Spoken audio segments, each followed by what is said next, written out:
रे कथी ले भाई साहब टाई लगेने छी भोरे भोरे मुंह पर में रे आई पहला दिन तो ठंडा खसलैया जाड़ तत्ते लगैया कि कपकपी देने घर में सुतल छी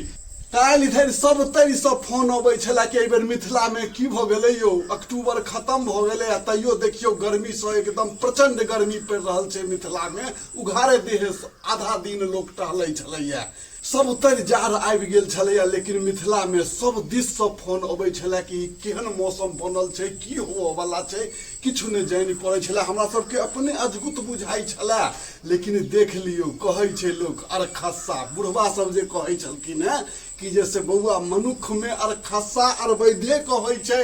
जे मनुख में अरखस्सा नहीं भेले तो मनुखक जीवन की कलयुग छै ने लेकिन आब तो देखलियै या कि जैसे देखियो न मौसम में अरखस्सा सेहो भेल छलैया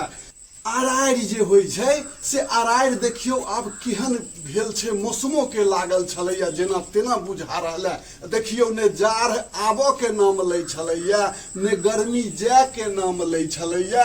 यानी कते दिन से मनुख परेशान छला लेकिन देखियो ऊपर वाला के कृपा से ई जे वर्षा भेलैया से देखियो बीच में टांग अड़ेलकै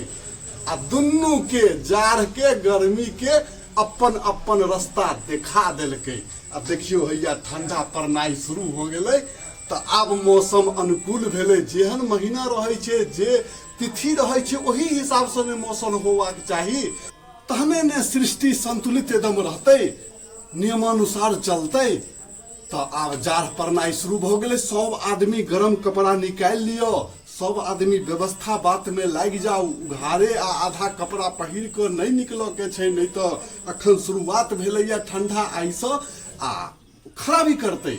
उघार देह में खराबी करे छै से तो सब आदमी जनै छै कहऽ वाला बात नहीं छै तो सब आदमी आनंद रहू निरोगी रहू खूब लहलहाइत रहू जय मिथिला जय मैथिली जय भारत माता।